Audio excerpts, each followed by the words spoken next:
எந்த உங்களோட வேண்டுதலா இருந்தாலும் கேட்டதை கேட்ட உடனே நினைச்சதை நினைச்ச மாத்திரத்திலேயே நம்மளுக்கு வந்து பாத்தீங்கன்னா நிறைவேற்றி கொடுக்கக்கூடிய ஒரு கடவுளா முருகப்பெருமான் இருக்கான். அதுக்கு சாட்சி வந்து பாத்தீங்கன்னா இந்த மணி.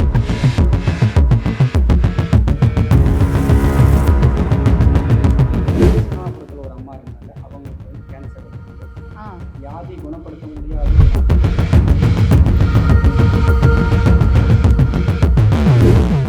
பாஷணம் அப்படின்னாலே விஷம். விஷம் விஷம். அது ஒவ்வொரு பாஷணமும் ஒவ்வொரு குணாதிசயம். கண்டிப்பா. அப்படிப்பட்ட அந்த பாஷணங்களோட குருநாதரோட இவர் வந்து பயணிச்சு உடம்பு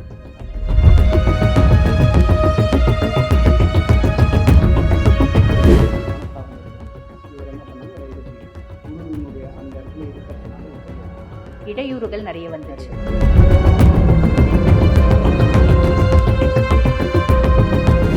கோபுரம் பார்க்கும்போது அது பரவாயில்ல. கண்டிப்பா. அந்த மாதிரி இந்த கோவில் கோபுரம் பார்த்தீங்கன்னா 9 அடுக்கு.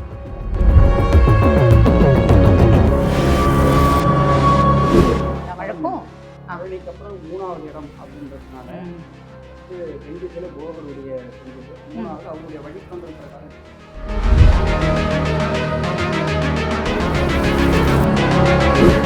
அதில் நிகழ்ந்த பாஷணங்களாக 9 கிரகங்களுக்கு ஒப்பானதாக 9 பாஷணங்கள் அவர் அதுக்குள்ள சேர்த்திருக்கிறார்.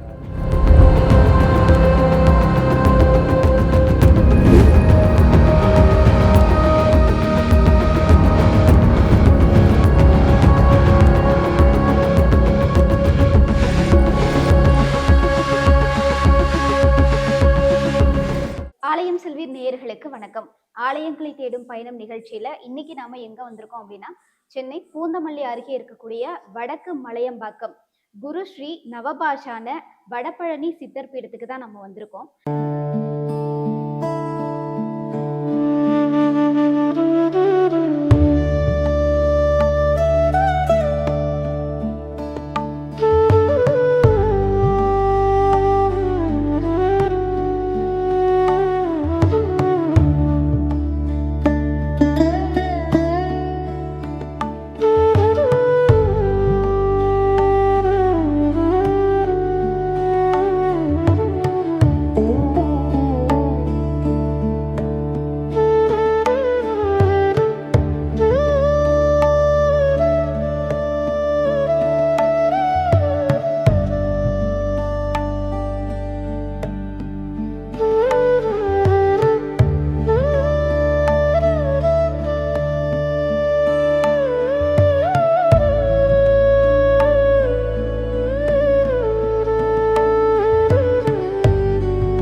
இந்த கோவில் பத்தின சிறப்புகளை நம்மோடு பகிர்ந்துக்கிறதுக்காக ஆன்மீக சொற்பொழிவாளர் மற்றும் ஜோதிடர் டாக்டர் தீபா அருளாளன் அவர்கள் நம்மோடு இணைஞ்சிருக்காங்க. பேசலாம்.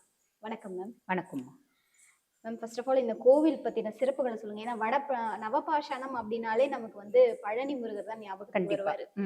சென்னையிலயும் ஒரு நவபாஷான முருகர் இருக்காரு அப்படின்னு நீங்க சொன்னதுமே நம்ம இமீடியட்டா கிளம்பிங்க வந்தாச்சு. ஸோ இந்த முருகர் பத்தின சிறப்புகளை சொல்லுங்க மேம். இந்த முருகர் அப்படின்னு இல்லம்மா, முருகர் அப்படின்னாலே சிறப்பு அப்படின்னு தானே அர்த்தம். பொதுவா ஒரு வார்த்தை சொல்லுவாங்க, இது வந்து பாருங்க கலியுகம் கிடையாது, முருகனோட யுகம் அப்படின்றது. முருகனுக்கு 6 படை வீடு தான் இருக்கா அப்படின்னா அது கிடையாதுமா. பக்தர்களுடைய ஒவ்வொருத்தருனோட மனதையும் ஒரு படை வீடா மாற்றி வந்து பாத்தீங்கன்னா அரசாள்றான் முருகன் அப்படின்னு சொல்லலாம். எதுக்கு முருகனுக்கு இத்துணை பெருமை அப்படின்னா, பொதுவா வந்து பாருங்கம்மா, சிவகுடும்ப மைந்தன் அப்படின்றதே ஒரு தனி சிறப்பு. அதுக்கும் மேல முருகன் முருகன் என்னும் அதிசயம் அப்படின்னு தான் நம்ம சொல்லணும். சுக்கிலத்திற்கும் சுரோனிதற்கும் இணைந்த பிறப்பா முருகன் அப்படின்னு கேட்டா கிடையாது. ஈசனோட நெற்றிக்கண்ல இருந்து குழந்தை பிறந்தது, அதுதான் வந்து பாத்தீங்கன்னா சிவமைந்தனான முருகன்.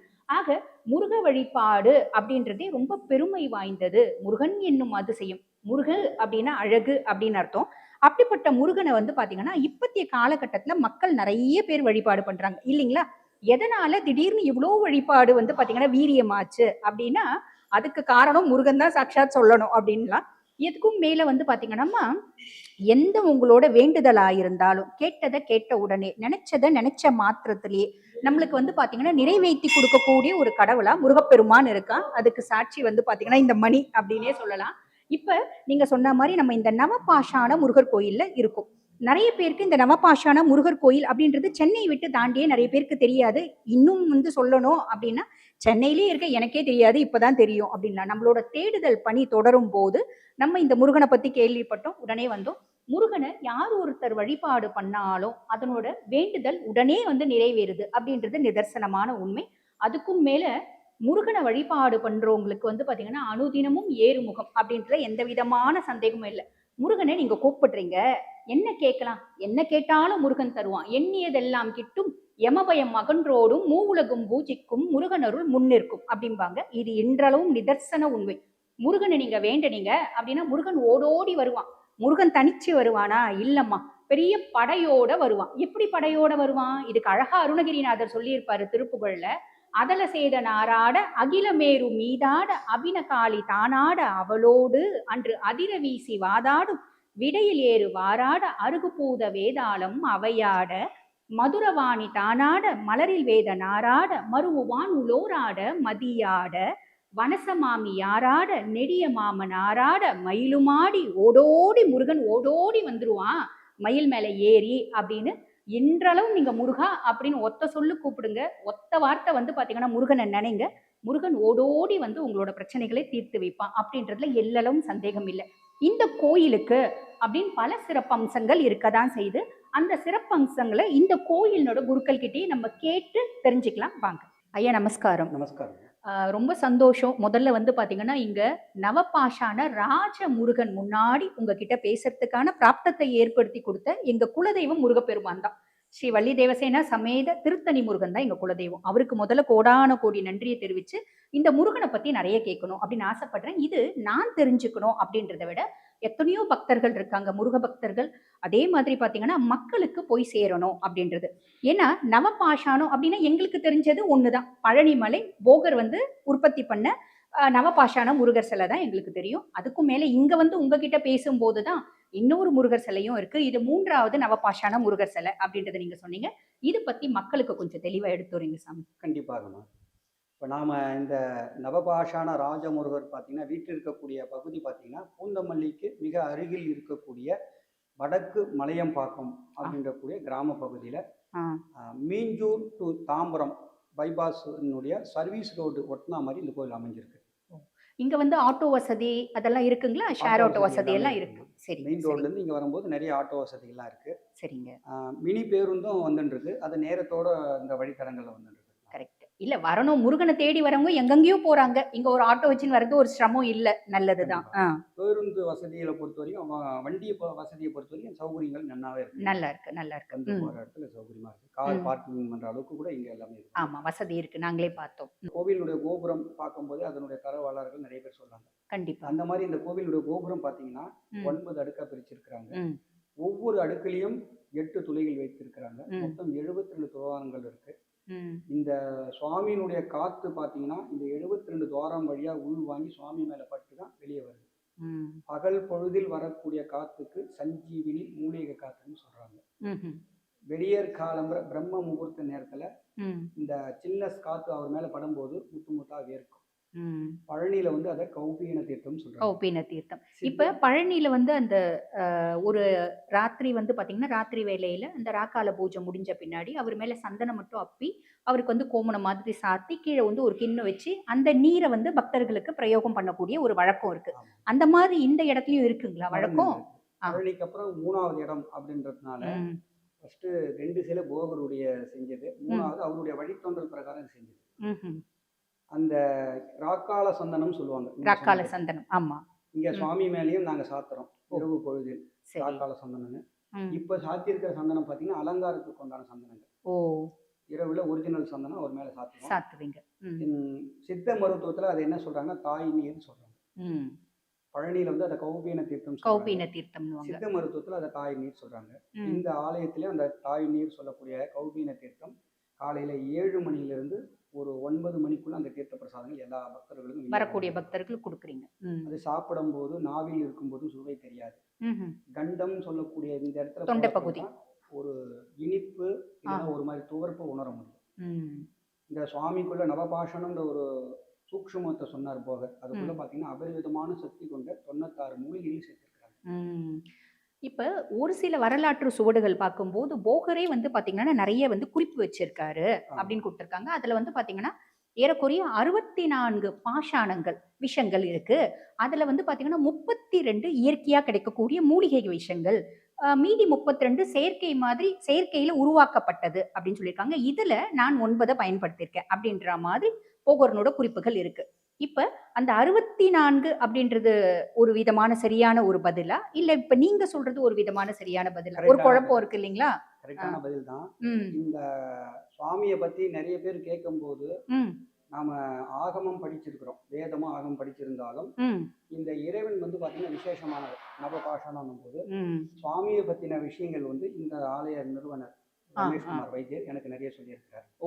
வந்து எல்லா நேரமும் அவராண்ட பதில் கேட்க முடியாது. அவர் கொஞ்சம் பிஸியான ஆளா இருக்கார். வேலைகள் வைத்தியசாலை வச்சு நடத்துறதுனால மக்களுக்கு வைத்தியம் பார்த்துட்டு போது தொந்தரவு பண்ணக்கூடாதுனால சில விஷயங்கள் எனக்கு உணர்த்தினார். சுவாமியை பத்தி சில கேள்விகள் கேட்கும்போது என்னுடைய நாலேஜ் சொன்னார். அந்த மாதிரி பார்க்கும்போது நீங்க சொன்னது கரெக்டான உண்மைதான். அதாவது அவர் எப்படி சொன்னார்னா இகச்சரக்கு புறச்சரக்குன்னு சொன்னாங்க. இகச்சரக்கு 32, புறச்சரக்கு 32. பூமிக்கு உள்ள அதாவது வந்து சொல்ல தாது உப்புன்னு சொல்லக்கூடிய கிடைக்கிறது 32, பூமிக்கு மேலே கிடைக்கக்கூடியது 32 சொல்லி மொத்தம் 64 பாஷணங்கள் சொன்னாரு. அதுல உயரிய பாஷணங்களாக 9 கிரகங்களுக்கு ஒப்பானதாக இருக்கக்கூடிய 9 பாஷணங்களை தான் அவர் அதுக்குள்ள சேர்த்திருக்காரு சொன்னாங்க. அது மட்டும் இல்லாம அபரிவிதமான சக்தி கொண்ட 96 மூலிகைகளை உள்ள சேர்த்திருக்கிறாரு அப்படின்னு சொல்லியிருக்காரு. எதனால அந்த மாதிரி அப்படின்னு கேட்டீங்கன்னா, இந்த பாரத தேசம் நம்ம இந்தியான்னு சொல்றோம், இதை வந்து பாரத தேசம்னு சொல்லியிருக்காங்க.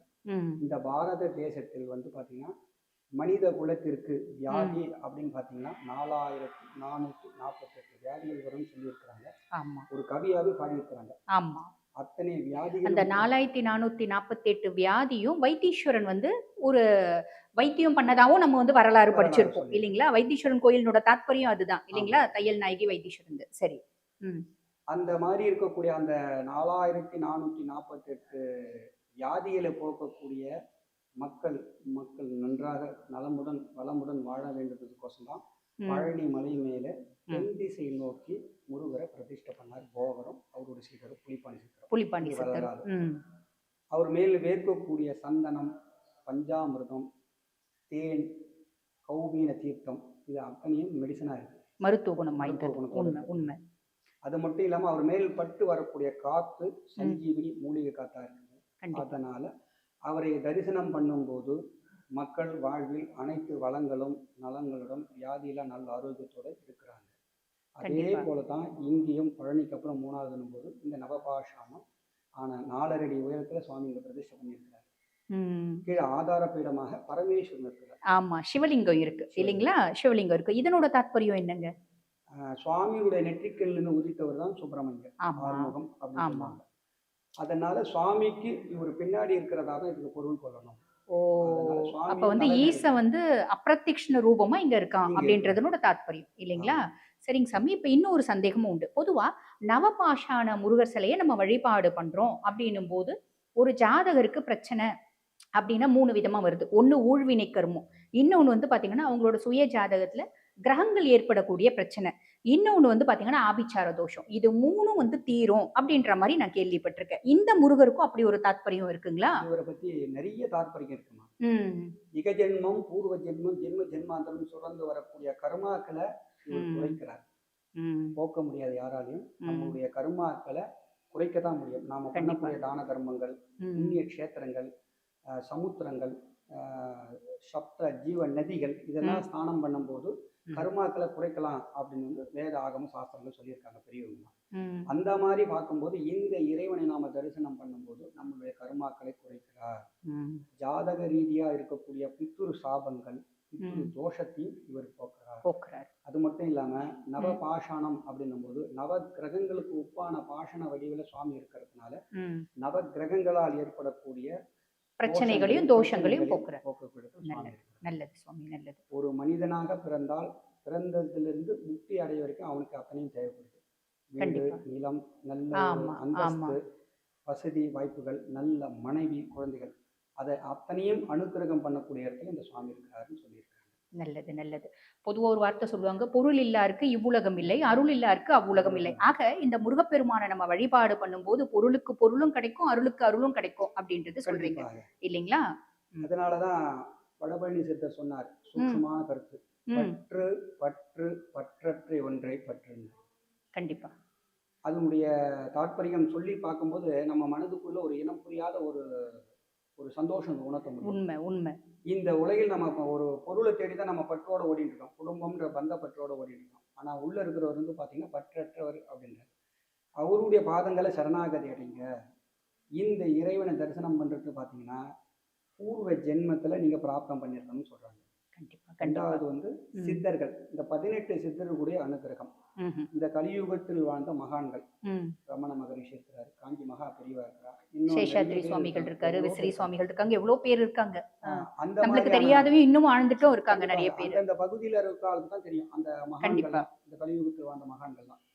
அந்த மாதிரி மகான்களை வந்து அவங்க ஆத்ம குருவா ஏற்று இருக்கும்போது அவங்களுடைய ஆசையும் பரிபூரணமா இருக்குதுன்னும் போது இந்த இறைவனை தரிசிக்கும் போது, இந்த இறைவனை கண்ணுறும் போது நம்மளுடைய புத்தியும் மனசும் நம்ம கிட்ட இருக்காரு.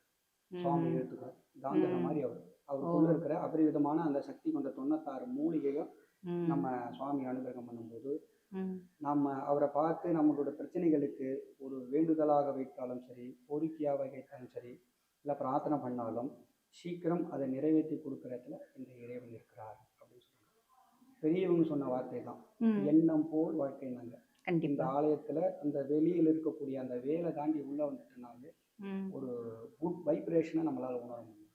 அவங்களோட எண்ணம் பரிசுத்தமாகும் அப்படின்றது நிதர்சன உண்மை. அது நாங்களே வந்து பாத்தீங்கன்னா ஃபீல் பண்ணும் அப்படின்னு சொல்லலாம். அந்த வைப்ரேஷனை எங்களால உணர முடிஞ்சிச்சு. இங்க இருக்கக்கூடிய நல்ல அதிர்வலைகளை உணர முடியுது. முருகன் நிதர்சனமா இருக்கிறான் அப்படின்றதையும் உணர முடியுது. கண்டிப்பா. இது மக்களும் வந்து பாத்தீங்கன்னா வந்து அவங்களும் உணர்ந்து அவங்க பலன் பெறணும் அப்படின்றது எங்களோட ஒரு ஆசையும் கூட அப்படின்றது சொல்றோங்க. இந்த ஆலயத்துல 11 வருஷமா சுவாமி இங்க வந்து பிரதிஷ்டாயி பூஜை நடந்துட்டு இருக்கு. இந்த 11 வருஷத்துல நிறைய பேர் தங்களுடைய நேரம் இங்க வந்து தங்களுடைய வேண்டுதல் நிறைவேறிட்டு சுவாமிக்கு ஒரு நன்றி தெரிவித்து அபிஷேகங்கள்லாம் பண்ணிட்டு அன்னதானங்கள்லாம் பண்ணிட்டு போயிருக்கிறாங்க. பூமியே வாங்க முடியாம இருந்தவங்க, திருமணம் தடை இருந்தவங்க, புத்திர பாக்கியம் இல்லாதவர் இருந்தவங்க, தொழில் ஸ்தானத்துல கணவன் மனைவி அன்னோன்யம் இல்லாதவர் இருந்தவங்க, இந்த மாதிரி நிறைய விஷயங்கள் எல்லாமே இங்க வந்து சுவாமி கிட்ட வந்து இது பண்ணிட்டு இருக்காங்க. எல்லாத்துக்கும் மேல வியாதி, இன்னைக்கு எவ்வளவு சம்பாதிச்சாலும் ஒரு வியாதின்னு வரும்போது நிறைய தொகைகளை நம்ம அதனால செலவு பண்ணக்கூடிய ஒரு இடத்துல இருக்கிறோம். உண்மை. நல்ல ஆரோக்கியம் வேணும் அப்படின்றது தான் இன்னைக்கு நிறைய பேர் மனதில் ஏற்படக்கூடிய ஒரு இதுவாக இருக்கு. அந்த மாதிரி பார்க்கும்போது வைத்தியநாதராக இருந்து மக்களுடைய வியாதியை போக்குறதுல சுவாமி இருக்கிறார். இவர்கிட்ட இருக்கக்கூடிய அந்த விபூதி தீர்த்த பிரசாதங்கள் சாப்பிடும் போதும் விபூதியை இது பண்ணும் போதும் அது மருத்துவ குணத்தோடு இருக்குது. இப்போ சாத்தி இருக்கிற விபூதி பார்த்தீங்கன்னா பசு சாணத்திலான விபூதி. காலையில் 7 மணிக்கு அபிஷேகம் பண்ணி சாத்தணும்னா இரவு 8 மணிக்கு தான் அந்த காப்பு பண்ண விபூதி இருக்கும். கிளைமேட் அப்படின்னு சொல்லக்கூடிய குளிர் காற்றுகள் வீசும் போது நமக்கு எப்படி குளிரும், ஆனால் சுவாமி மேலே சின்னதாக முத்துமுத்தாக வேர்க்கும். நவபாஷானாலே இந்த வேர்வை அப்படின்றது வேர்வை மணி துளிகள் இருக்கணும் அப்படின்றது நம்ம கேள்விப்பட்டிருக்கோம். அது உண்மையா தான் இருக்கு. உண்மையான நவபாஷான சிலைகள் மேல் மட்டும்தான் வேர்க்கும். Correct correct. அந்த மாதிரி இருக்கும்போது அந்த தீர்த்தமும் அதே போல தான். சாப்பிடும் போது நாவில் இருக்கும் போது சுவை தெரியாது. அதான் சொன்னீங்களே, கண்டத்துல போகும்போது ஒரு சிறு இனிப்பு அப்படின்றது தெரியும் அப்படின்னு. அப்படி இல்லைன்னா இனிப்பு தெரியும். கால சீதோஷ நிலைக்கு ஏற்றாமல் அந்த தீர்த்தத்தினுடைய தன்மை மாறும். ஏன்னா அதை உள்ள இருக்கக்கூடிய அந்த மூலிகையினுடைய தன்மைக்கு ஏற்றாமல் மாறும். கண்டிப்பா. மக்களே, இப்ப இவங்க பேசும்போது ஒரு சில விஷயங்கள் சொன்னாங்க. அதாவது திருமண பிராப்தம் இல்லையா, குழந்தை பிராப்தம் இல்லையா, தீராத நோய் இருக்கா, சொத்து பத்து வீடு வாசல் வாங்க முடியலையா, இந்த முருகனை வழிபாடு பண்ணணும் அப்படின்னு. இது நிதர்சனமான உண்மைங்க. ஏன்னா இது ஒரு ஜோதிடரா நான் இங்க உங்களுக்கு சொல்ல விருப்பப்படுறேன். நம்மளுக்கு இது அத்தனையும் நடக்கணும் அப்படின்னா சுய ஜாதகத்துல செவ்வாய் நல்லா இருக்கணும்.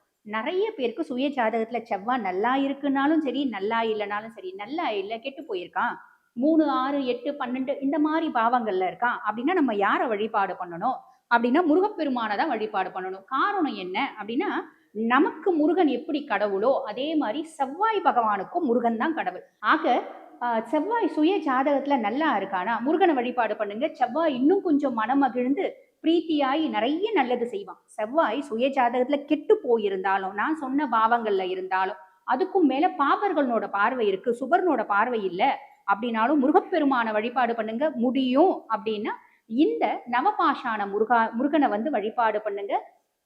சுவாமிகள் சொன்ன மாதிரி தேக ஆரோக்கியம், இகலோகத்தில் வாழும்போது அத்துணை யோகங்களையும் பெற்று பின்பு முருகனுடைய காலடி சேருவீங்க அப்படின்றது நிதர்சனமான உண்மை. நன்றி. நம்ம இந்த ஆலயத்தில் உள்ள வரும்போதே பார்த்தீங்கன்னா பிரம்மாண்டமான ஒரு பெரிய வேல் இருக்கும். அந்த வேலை தாண்டி உள்ள வந்தோம்னா நவசக்தி விநாயகர், விக்னங்களை போக்கக்கூடிய விநாயகர். அதனால் துவாரத்திலே என்ட்ரன்ஸ்லேயே பார்த்தீங்கன்னா அந்த விநாயகர் இருக்கிறார். அவரை தரிசனம் பண்ணிட்டு அப்படியே உள்ளே வந்தீங்கன்னா மகாகுரு வடபழனி சித்தருடைய இதுவை பார்க்கலாம். அப்புறம் பார்த்தீங்கன்னா 3.5 அடி உயரத்தில் இருக்கக்கூடிய பிரம்மாண்டமான வாராகி நவபாஷான ராஜ வாராகி அம்பாலை தரிசனம் பண்ணலாம். பக்கத்திலே பார்த்தீங்கன்னா வள்ளி தேவ சமேத சுப்பிரமணியர் உற்சவர் அந்த இடத்துல வச்சுருக்கிறோம். அப்படியே பக்கத்திலே ஒன்றும் பார்த்தீங்கன்னா பாதரசம் அப்படின்னு சொல்லக்கூடிய மெர்க்குரி பாதரசம் அப்படின்னாலான சிவனை தரிசனம் பண்ணலாம். அதுக்கு பின்னாடியே பார்த்தீங்கன்னா பூமியில், இந்த ஆலயத்தினுடைய பூமியில் கிடைத்த புராதனமான சிவர் கங்காதீஸ்வரர் அப்படின்ற கூடிய நாமத்தோட அருள் பாலிக்கக்கூடிய சிவனையும் தரிசனம் பண்ணலாம். இந்த பிரகாரத்தை சுற்றி வரும்போது பார்த்தீங்கன்னா நாகத்தின் கீழே அகத்தியர் அருள் பாலித்து கொண்டிருக்கிறார். எல்லா இடத்துலையும் சித்தர்கள்லாம் பார்த்தீங்கன்னா நார்மலாக இருப்பாங்க. ஆனால் இந்த இடத்துல பார்த்தீங்கன்னா நாகத்திற்கும் இந்த ஆலயத்திற்கும் நிறைய தொடர்புகள் இருக்குது அப்படின்னு சொல்லலாம்.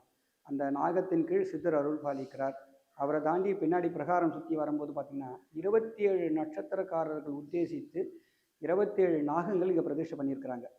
நமக்கு இந்த நாகங்களால் வீட்டில் வரது, இல்லைனா நாம் தெரியாமல் அதை கொண்டு இது பண்ணிட்டும் போது, இல்லை அதனால் நமக்கு தீண்டல்கள் இல்லை அச்சுறுத்தல்கள் இருந்தாலும் இந்த ஆலயத்தில் அந்த நாகங்களை உத்தேசித்து தீபம் போடும்போது நாகத்தினால் நமக்கு ஏற்படக்கூடிய தொந்தரவுகள்லாம் படிப்படியாக குறைய ஆரம்பிச்சிடும்.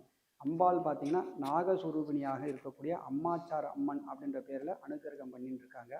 அப்படியே பின்னாடி பார்த்தீங்கன்னா இந்த ஆலயத்தை மட்டும் இல்லை, சுவாமியினுடைய அனுகிரகத்தோடு இந்த ஆலயத்தை பாதுகாக்கக்கூடிய பைரவரும் இங்கே இருக்கிறாரு. இந்த பைரவருக்கு பார்த்திங்கன்னா தேய்பிரை அஷ்டமி வளர்பிரை அஷ்டமியில் விசேஷ அபிஷேகங்கள் பூஜைகள்லாம் நடந்துட்டுருக்கு. இந்த சுவாமிக்கு பிரதோஷம் விழாயிலையில் பூஜை நடக்கும்போது அந்த நந்தி பகவான் பார்த்திங்கன்னா அவருடைய கொம்புகளுக்கு இடையில் சின்னதாக ஒரு நாகமும் இங்கே பிரதிஷ்டை பண்ணியிருக்கிறாங்க. மேலே அப்படியே வந்தோம்னா படி ஏறி வரும்போது அந்த படி பார்த்திங்கன்னா 27 படி இருக்கும். எல்லாம் காரணம் பார்த்திங்கன்னா 27 நட்சத்திரம் அப்படின்றது பொதுவான ஒரு இது. அதை கடந்து நாம் மேலே வரும்போது இந்த இறைவனை தரிசிக்கும் போது பிரம்மாண்டமாக ஸ்ரீ நவபாஷான ராஜமுருகரை நீங்கள் தரிசிக்க முடியும். சுவாமியை வந்து பார்த்திங்கன்னா 4.5 அடி உயரத்தில் பிரதிஷ்டை பண்ணியிருக்கிறாங்க. இந்த ஆலய பிரகாரம் சுற்றி வரும்போது பார்த்திங்கன்னா 5 துவாரங்கள் வச்சுருக்கிறாங்க. இந்த 5 துவாரங்கள் எதுக்கு அப்படின்னா இந்த சுவாமி உள்ளே இருக்கக்கூடிய சஞ்சீவினி மூலிகை காற்று நம்ம மேலே படணும், நாம் சுவாசிக்கணும் அப்படின்றதுனால தான் இந்த இது அமைச்சிருக்கிறாங்க. சின்ன சின்ன சரும பிரச்சனைகள், கண் திருஷ்டிகள், தீய சக்தியுடைய தாக்கங்கள் இருந்தாலும் அந்த காற்றை சுவாசித்து சுவாமியை தரிசனம் பண்ணி பிரார்த்தனை பண்ணும்போது விளக்கக்கூடிய தன்மை அந்த சுவாமிக்கிட்ட இருக்குது அப்படின்னு சொல்லலாம். அது மட்டும் இல்லாமல் சுற்றி வரும்போது பார்த்திங்கன்னா இங்கே மயில் இருக்கும். இந்த இடத்துல மயில் பார்த்திங்கன்னா விசேஷமாக 2 நாகங்களோடு இருக்கும். பொதுவாக ஆலயங்கள் இருக்கக்கூடிய மயிலில் ஒரு நாகம்தான் இருக்கும். ஆனால் இந்த இடத்துல பார்த்திங்கன்னா 2 நாகங்கள் இருக்குது. இந்த பூமி தேர்ந்தெடுக்கும் போதே ஒரு சின்ன பாம்பு புத்து இருந்தது. அதில் இருந்த நாகம் இந்த இடத்துல இருக்கக்கூடிய இறைவனை பாதுகாத்துட்டு இருந்தது. நான் இங்கே இருக்கிறேன் அப்படின்ற ஒரு சாட்சி சொல்லும் விதமாக தன்னுடைய மேல் சட்டையை உரிச்சிருக்கு. அது இங்கே சித்தரோட ஃபோட்டோவோட ஃப்ரேம் பண்ணி வச்சுருக்கிறோம். அதனால தான் இந்த சொல்கிறோம், இந்த நாகத்துக்கு இந்த கோயிலுக்கு நிறைய தொடர்புகள் இருக்குது அப்படின்னும்போது இந்த சுவாமியை 9 முறை வலம் வர சொல்கிறோம். நவகிரகங்களுடைய சாராம்சம் மட்டும் இல்லாமல் நவபாஷணம்னும் போது ஓம் சரவண பவாய நமக அப்படின்னு சொல்லி 9 முறை வலம் வந்து இந்த சுவாமியினுடைய பிரசாதங்கள்லாம் இங்கே வாங்கி நம்ம ஆற்றுக்கு எடுத்து போய் வச்சுட்டு குழந்தைங்களுக்கோ நமக்கு உடம்பு முடியாதவங்களுக்கு எல்லாம் கொடுக்கும்போது தேக ஆரோக்கியம் ஏற்படுது. மன இறுக்கத்தில் இருக்கிறவங்க இந்த இடத்துல வந்து சுவாமியை பிரார்த்தனை பண்ணிட்டு ஒரு 10 நிமிஷம் உட்காந்துட்டு போகும்போது பெரிய பாரத்தை இறக்கி வச்ச மாதிரி அவங்களால உணர முடியும். அந்த சஞ்சீவினி மூலிகை காற்றை அவங்க சுவாசிக்கும் போது தன்னுடைய உடலும் மனதும் இறைவனோடு ஒன்றி போகும்போது நல்ல ஆரோக்கியத்தோடும் நல்ல ஒரு மனநிலையோடும் வெளியே போகக்கூடிய ஒரு நம்பிக்கையை அவங்களால உணர முடியும் அப்படின்றத கண்கூட நிறைய பேர் பார்த்துருக்குறோம். இந்த இறைவன் வந்து பார்த்திங்கன்னா விபூதினால் காப்பு பண்ணியிருக்கும் போது அவர் மேலே சாத்தியிருக்கக்கூடிய விபூதி மெடிசனாக இருக்குது அப்படின்னு சொல்கிறோம். காலையில் 7 மணிலேருந்து 9 மணிக்குள்ளே இங்கே தீர்த்த பிரசாதம் கொடுத்துட்டுருக்கோம். அது நவபாஷான ராஜமுருகர் மேல் வேர்க்கக்கூடிய கௌபீன தீர்த்தம் அப்படின்னு சொல்லக்கூடிய தீர்த்தம். சித்த மருத்துவத்தில் அதை தாய்நீர் சொல்லியிருக்கிறாங்கன்னு சொன்னோம். அது 9 மணிக்குள்ளே அந்த தீர்த்த பிரசாதங்கள்லாம் காலியாகிடும்.